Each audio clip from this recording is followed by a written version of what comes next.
Hola, ¿qué tal? ¿Cómo están? De nuevo, aquí con ustedes para hablar de este tema sobre el uso muscular y el reflejo de estiramiento muscular, un tema particularmente interesante, muy útil en la práctica profesional de ustedes como fisioterapeutas y espero que pueda ser comprendido, que sea claro, que puedan tener los conocimientos básicos y fundamentales también para poder aprender a realizar una buena evocación de los reflejos de estiramiento y también saber y conocer qué es el uso muscular y todo lo que ello implica.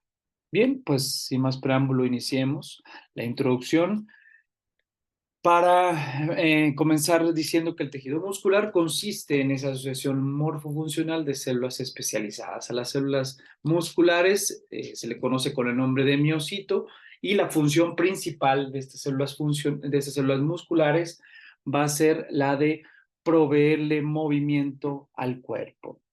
Ya sabemos que existe diferente tipo de músculo, el estriado, que se encuentra en tejido cardíaco, en tejido del corazón, y en tejido musculoesquelético y el músculo liso en algunos órganos como vísceras, abdominales y otros más. Así pues, el músculo está formado primero por un miocito que representa el endomisio, las fibras musculares que representan el perimicio, peri de alrededor, micio de músculo, alrededor del músculo, y los fascículos que representan el epimicio, epi sobre micio músculo. Entonces, de esta forma tenemos el endomicio, el perimicio y el epimicio. Y esta estructura que vemos en un color un tanto rojo es el fascículo muscular. De esta manera queda comprendido o conformado, mejor dicho, el músculo. Esta es una representación, una imagen del uso muscular como tal en un corte, imagínenselo longitudinal, como si hiciéramos un corte a lo largo de esa fibra muscular. Podemos apreciar la neurona motora alfa, posteriormente la fibra de la cadena nuclear, la fibra de la bolsa nuclear, la cápsula externa en este apartado, en este costado, la fibra sensitiva del grupo 2, la neurona motora gamma, que más adelante veremos cómo se conforma un arco reflejo por neuronas y centro de integración. Vemos también los núcleos de la bolsa, de la fibra de la bolsa nuclear, la cápsula interna, en esta parte, el espacio intrafusal y la fibra extrafusal. Fusal viene de uso muscular. Entonces, cada vez que veamos esa palabra de fusal, recordemos que se refiere al uso muscular. Intrafusal, dentro del uso, extrafusal, fuera del uso.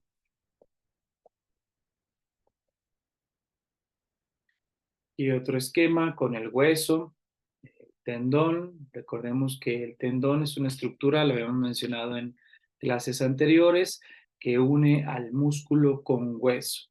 De esta forma vemos al epimicio y dijimos que epi sobre micio músculo, sobre el músculo, endomicio, endo viene de dentro, dentro del músculo, y el perimicio alrededor del músculo, sus vasos sanguíneos, la fibra muscular como tal y el fascículo, que es un conjunto, un grupo de fibras musculares, el fascículo y las fibras musculares dentro.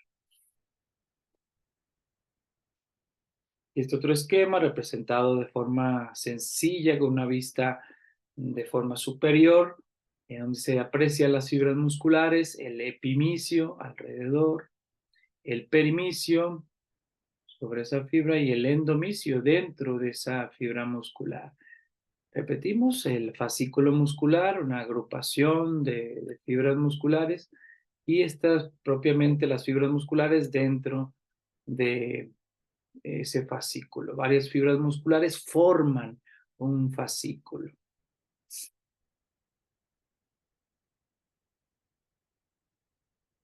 Y bien, hablando ya del tejido conectivo, tanto del epimicio, perimicio y endomicio, pues recordar que el epimicio es, en su unidad estructural envuelve al músculo entero.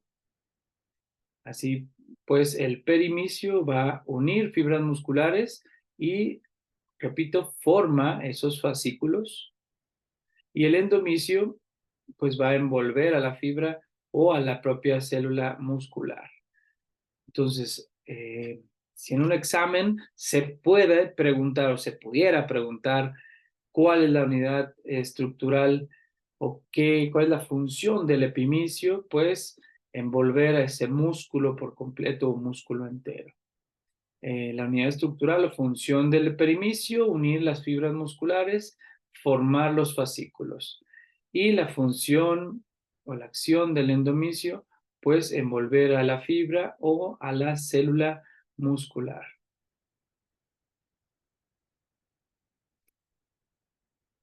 Las características más importantes de las fibras musculares, pues se desglosan en esta tabla. Es muy representativa, pudiera parecer complicado aprender todo esto, pero muchas veces las tablas nos facilitan o los esquemas nos hacen más sencilla o más sencillo la comprensión de las características y de lo que queremos representar. Aquí podemos ver las características principales de las fibras tipo 1 y de las fibras tipo 2. Las fibras tipo 1, pues la localización anatómica en extremidades, se van a localizar en músculos profundos, en porciones axiales de los músculos superficiales, mientras que la localización anatómica de las fibras tipo 2 están en porciones superficiales justamente de los músculos de la superficie, valga la redundancia. Los caracteres principales en cuanto a características de la contracción, las fibras tipo 1, recordar que tiene una contracción lenta y la tensión es sostenida. Esa es una característica que lo distingue o distingue estas fibras de las fibras tipo 2, que a diferencia de las tipo 1 tienen una contracción más rápida, más vigorosa, pero la duración es corta, es como una contracción más explosiva. Entonces, tipo 1, contracción lenta y la tensión es mantenida o sostenida. Las fibras musculares tipo 2, la contracción es rápida y vigorosa y de corta duración. ¿Cómo que fuente de energía, los metabolitos? Las fibras tipo 1 realizan una fosforilación oxidativa de ácidos grasos y de glucosa, mientras que las fibras tipo 2 van a tener esa vía de la glucólisis y el glucógeno.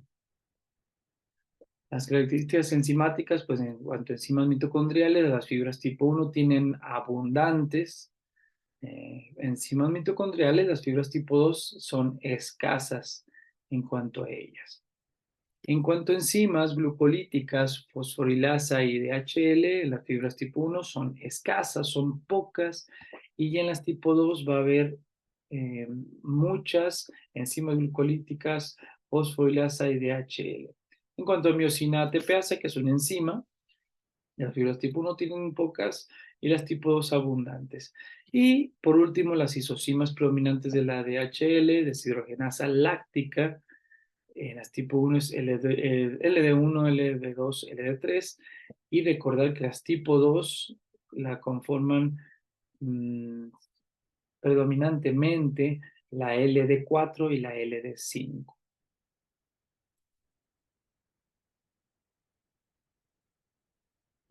La clasificación de las fibras nerviosas según la velocidad de conducción y el tamaño, pues encontramos desde fibras tipo A, alfa, beta, gamma, delta, fibras B y fibras C. Hablando ya de las fibras alfa, pues la velocidad con la que van a conducir, es decir, la rapidez con la que llevan ese estímulo nervioso, pues es de 70 a 120 metros sobre segundo. El diámetro de esa fibra nerviosa, que es el tamaño, el grosor, es de 10 a 20 micras. Y las funciones, pues predominantemente es una función motora, o sea, de movimiento, musculoesquelética. Sí tienen esa mielina que es el aislante, lo que le da aún mayor velocidad, y la sensibilidad de los anestésicos locales, pues ya como dato extra, pocas fibras tienen esta sensibilidad. En las beta, la velocidad de conducción es de 40 a 70 metros sobre segundo, el diámetro de la fibra es de 5 a 12 y las funciones, sobre todo en las fibras beta, son de sensibilidad, de tacto, de presión, de vibración. Sí cuentan con mielina y esto lo va a diferenciar pues de las fibras tipo alfa si se fijan la velocidad de conducción sobre todo y el diámetro de la fibra. En cuanto a las fibras tipo gamma, su velocidad de conducción es de 10 a 50 metros sobre segundo. El diámetro de la fibra es de 3 a 6 micras y sus funciones pues van relacionadas con el uso muscular, justamente donde va enfocada esta plática. Sí cuentan con vaina de mielina y también van a tener mucha influencia en la propiocepción y en el balance que encontramos en algunas unidades musculares. Las fibras delta, pues la velocidad de conducción es de las menores en cuanto a las otras, de las más disminuidas, es de 6 a 30, el diámetro de la fibra es de 2 a 5 y las funciones que va a tener estas fibras delta, pues va a ser de dolor, ya sea agudo o localizado, de temperatura y de tacto, y cuentan con mielina. En cuanto a las fibras B, la velocidad de conducción es de 3 a 15, aún menor, si se fijan que las delta, el diámetro de la fibra es menor a 3, las funciones son funciones autónomas que realizan antes del ganglio nervioso y sí cuentan con vaina de mielina. Y las fibras tipo C, quiero que pongan mucha atención aquí porque son las de más baja velocidad de conducción, 0.5 a 2. El diámetro de la fibra es muy, muy delgado, es de 0.41 a 1.2 y sus funciones van a ser para conducir dolor, ya sea difuso, o sea que no está bien localizado, o dolor profundo, también participa en la temperatura y en funciones autónomas ya postganglionales, a diferencia de las fibras B que eran preganglionares. No cuentan con vaina de mielina. Esto va a implicar que obviamente no sean tan veloces, por eso son las más lentas, las fibras más lentas son las tipo C y la mayoría sí es sensible a anestésicos locales, pero la característica primordial es esto, que no cuentan con mielina y esto va a predisponer que sean fibras muy lentas, de muy baja velocidad. ¿Cómo se da ya el tono muscular? Y hablando del reflejo miotático, pues decir que tono viene del griego tonos, que significa tensión. Este término lo acuñó Holmes en 1922. Como se describía como una tensión ligera y constante que tiene el músculo sano, el cual ofrece una resistencia cuando se le mueve pasivamente. Así se define esta parte del tono. La contracción del músculo con una carga constante se denomina isotónica, mientras que la contracción de ese músculo con una longitud constante se va a denominar isométrica. Entonces, repetimos, la contracción del músculo con una carga constante es lo que se conoce como contracción isotónica y ya la contracción del músculo con una carga constante se va a llamar isométrica. ¿Cuáles son los factores que determinan la tensión muscular? Sobre todo el número de unidades motoras activadas por un estímulo dado. ¿Qué cantidad de unidades musculares que tienen esa función de movimiento o motoras son activadas por un estímulo en un momento dado en este arco reflejo? Y vamos a hablarlo con mayor detalle en las siguientes diapositivas. ¿Dónde está el uso neuromuscular? Pues este uso se encuentra en el músculo esquelético, sobre todo son más numerosos hacia la inserción tendinosa. Proporcionan información, sobre todo al sistema nervioso central, en relación con la longitud de ese músculo y la velocidad en la que cambia la longitud del mismo músculo. comentar un dato interesante que cada uso mide 1 a 4 milímetros y está rodeado de una cápsula fusiforme. Recuerden que fusiforme es en forma de uso. Esta cápsula fusiforme en forma de uso va a ser de tejido conectivo o tejido conjuntivo. Aquí vemos una imagen, el músculo estriado esquelético, teñido con una tinción específica, es un corte transversal y se puede ver el fascículo muscular, lo que ya habíamos, este es el perimicio, las fibras intrafusales que decíamos que estaban adentro del uso, y también podemos apreciar el espacio intrafusal y las células de Schwann.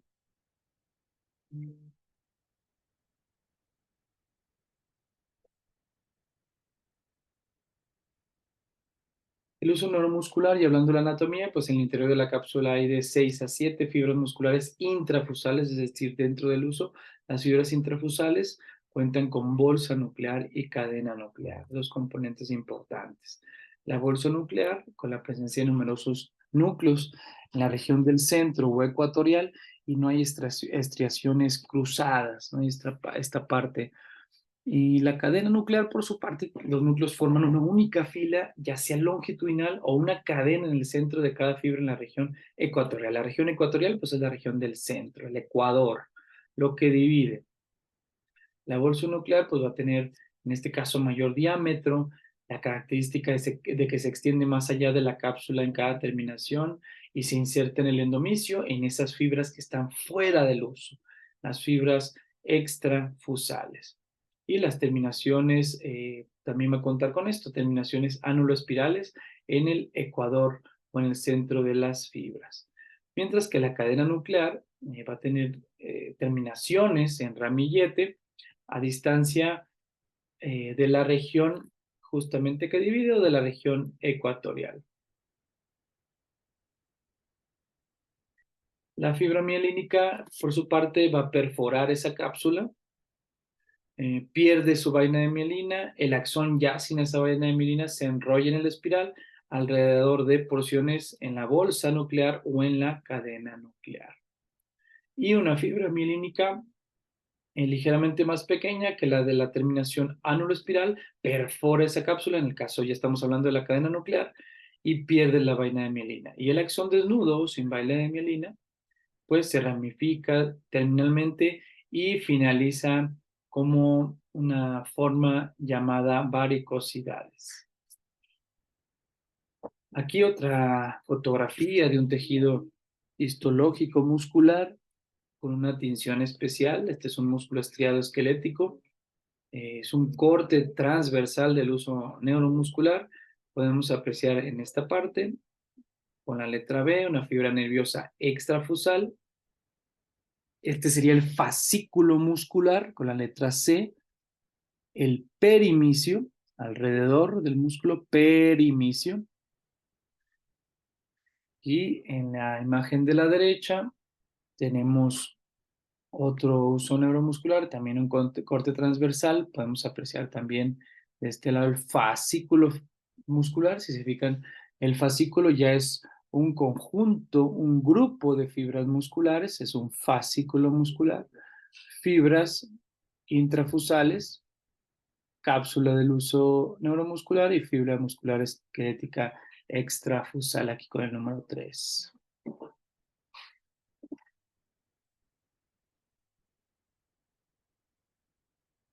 Algo importante del uso neuromuscular es que el movimiento es, perdón, el proceso que lleva es una elongación o estiramiento de esas fibras intrafusales. Posteriormente se da una estimulación de las terminaciones ánulo-espirales y de ramillete, y finalmente ya en la médula espinal se van a estimular neuronas aferentes o neuronas sensitivas. Esto es lo que lo vemos ya en imagen como fibra extrafusal, placa motora terminal, la bolsa nuclear que veíamos en tejido en imágenes anteriores, el concepto, la fibra muscular intrafusal. Se fijan, estas son las intrafusales, y de este lado se aprecian las extrafusales, las placas terminales motoras y las terminaciones en forma de ramillete. Todo esto conforma ya el uso neuromuscular propiamente dicho. Y aquí otra imagen con el uso muscular en el órgano tendinoso de Golgi. Mencionar que el uso muscular aquí se aprecia con neuronas aferentes. Recuerden que las neuronas aferentes son las sensitivas y las neuronas eferentes son las neuronas motoras. Aquí comprender que están las fibras musculares extrafusales, el tendón y el uso muscular.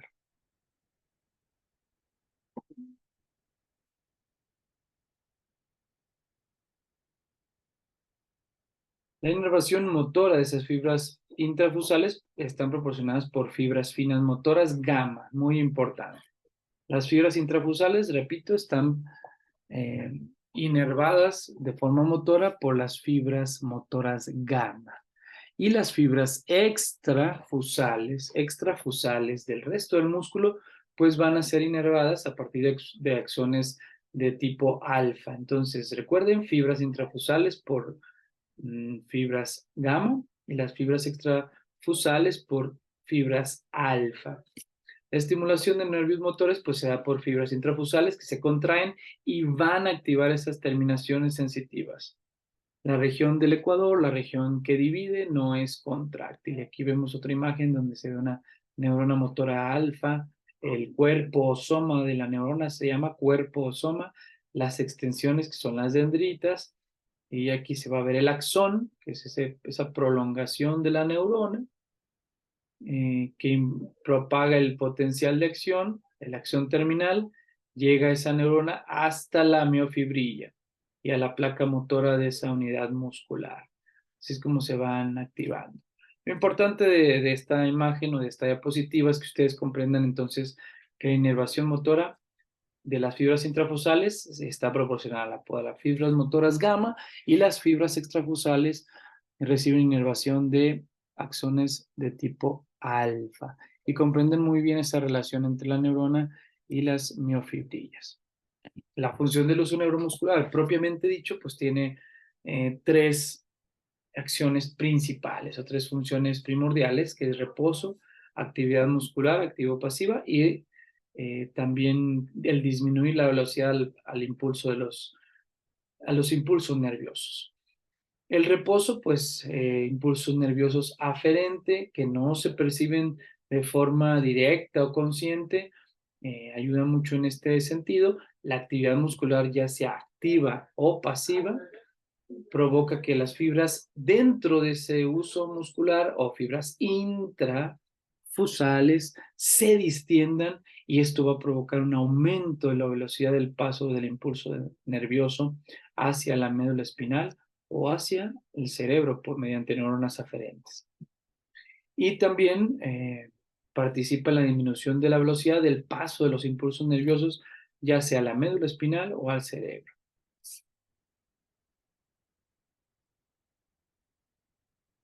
El control de las fibras intrafusales, del uso neuromuscular, bueno, en el encéfalo, en la médula espinal hay centros, ¿sí?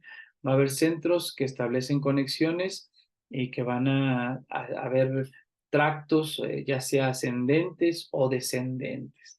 Estos tractos, pues, establecen conexiones o sinapsis con motoneuronas gamma y las fibras motoras eferentes gamma causan un acortamiento de las fibras intrafusales, estiran esas regiones ecuatoriales, estimulan las terminaciones anuloespirales y de ramillete y va a iniciarse la contracción ya refleja de las fibras extrafusales. Vamos a repetir este término, este es clave. Entonces, las fibras motoras eferentes gamma causan acortamiento de esas fibras intrafusales. Esto va a provocar estiramiento de las regiones ecuatoriales, se estimulan las terminaciones anuloespinales y ramillete e inicia esa contracción refleja de fibras extrafusales. Importante, un tercio de todas las fibras motoras son eferentes gamma y dos tercios son las fibras motoras alfa, que son grandes y gruesas y con mucha velocidad, por lo mismo que contienen mielina, perdón, y que tienen ese grosor tan característico. Y aquí dentro de la estructura y función del uso muscular está las fibras musculares de bolsa nuclear, las fibras musculares de cadena nuclear, el uso muscular como tal, el músculo esquelético, Aquí representada está la terminación aferente primaria, terminación ánulo-espiral, y la terminación aferente, recuerden, aferente es sensitivo, eferente motor. Entonces aquí la terminación aferente secundaria. De esta forma se representan las fibras extrafusales y acá también las fibras eferentes eh, a gamma, que son motoras.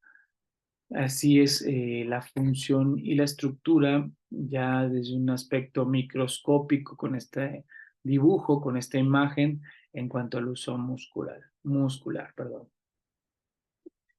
Y el uso muscular tiene ese conjunto de células especializadas ya mencionados, llamadas intrafusales, se encuentran en la parte media o ecuatorial de cada músculo esquelético y van paralelas a las fibras extrafusales.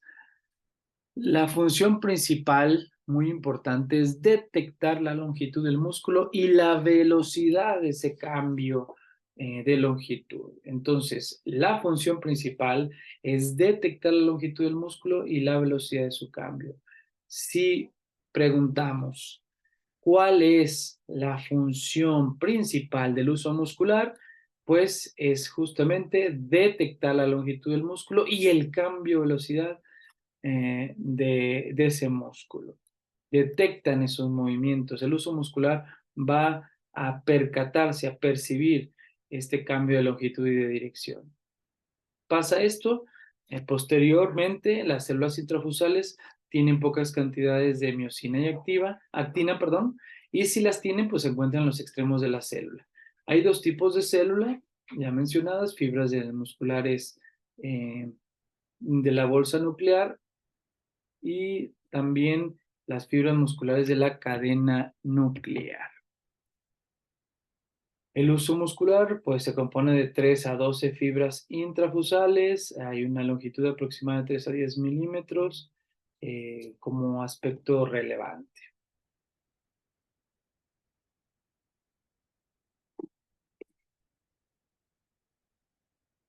El uso muscular, en cuanto a su inervación, pues recibe dos tipos de inervaciones, la sensitiva y la motora. La sensitiva se compone de dos tipos de fibras.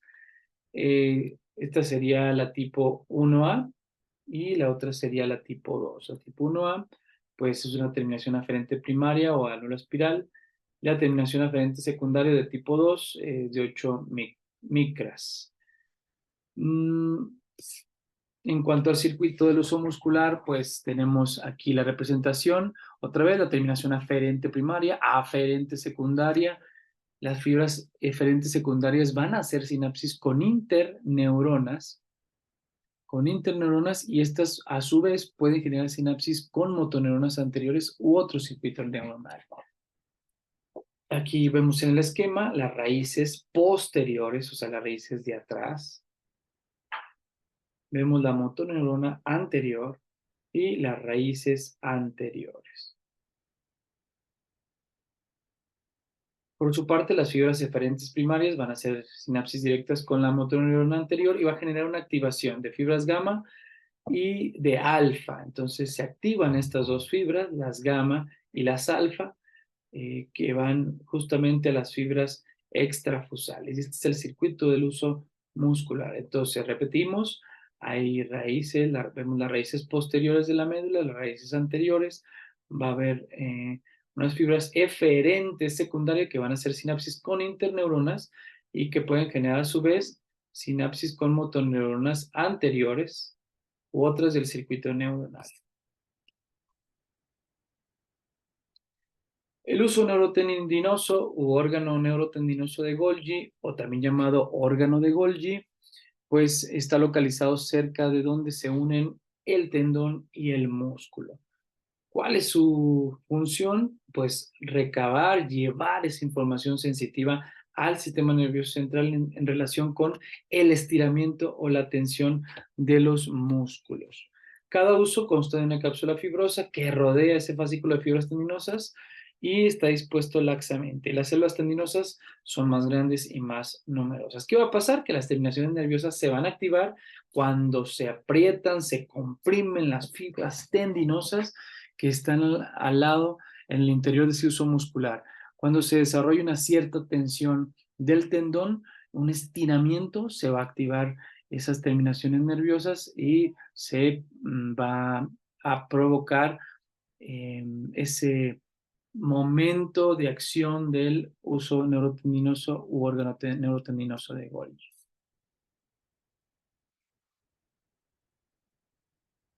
Aquí vemos otro esquema donde apreciamos la motoneurona alfa, motoneurona gamma, cómo está el órgano tendinoso de Golgi, recibe la tensión muscular, posteriormente la cadena nuclear, va a activar esas fibras tipo 2, tipo 1B, fibras tipo 1A, gamma 2 y A2, van a pasar directamente a la médula espinal. Aquí vemos tractos que son, como ya lo mencionábamos, retículo espinal, hay tractos que son ascendentes, que van de la médula al cerebro o al sistema nervioso central y son sensitivos, o tractos descendentes, que van del sistema nervioso central a la médula espinal y son tractos motores. Ya como conjuntos retiformes de terminaciones nerviosas abotonadas entre los fascículos de un tendón, también podrían representar a los órganos tendinosos de Golgi. Son muy mielinizadas, al estar mielinizadas, pues son muy rápidas en su velocidad, en su conducción, y van a terminar en la médula espinal sobre interneuronas inhibidoras o llamadas interneuronas de Renshaw. También como parte de su acción, inhiben esas respuestas contráctiles que van a ser generadas por el uso muscular o intrafusal. Un aumento de la tensión del músculo genera el uso neurotendinoso, un mayor número de impulsos nerviosos que van a alcanzar esa médula espinal. Aquí estamos viendo el órgano tendinoso de Golgi, como esa tensión de la fibra muscular, ese estiramiento va a propiciar mayor número de impulso nervioso y estas fibras van a ser sinapsis con grandes motoneuronas que están, aquí vemos las astas grises de la médula espinal, entonces estas motoneuronas alfa van a ser sinapsis y este reflejo va a ser inhibidor, es decir, va a disminuir o a bloquear esa contracción muscular. Entonces todo esto es la función del uso neurotendinoso. Y repetimos, su función principal es proporcionar información al sistema nervioso central para que pueda llegar a controlar o influir esa actividad muscular voluntaria.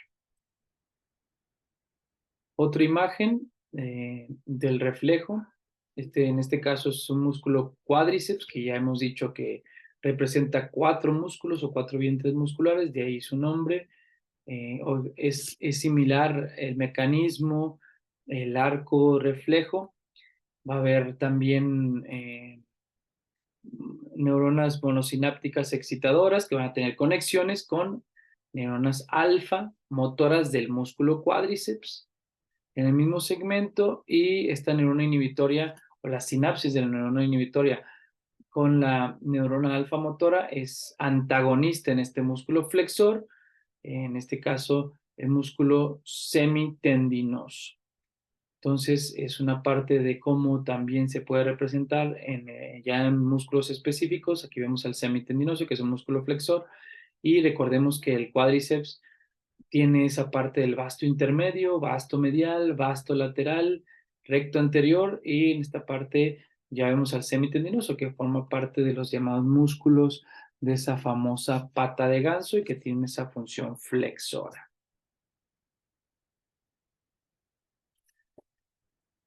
Y otro esquema, el reflejo tendinoso de Golgi, pues justamente otro esquema más para explicarlo enfatizar.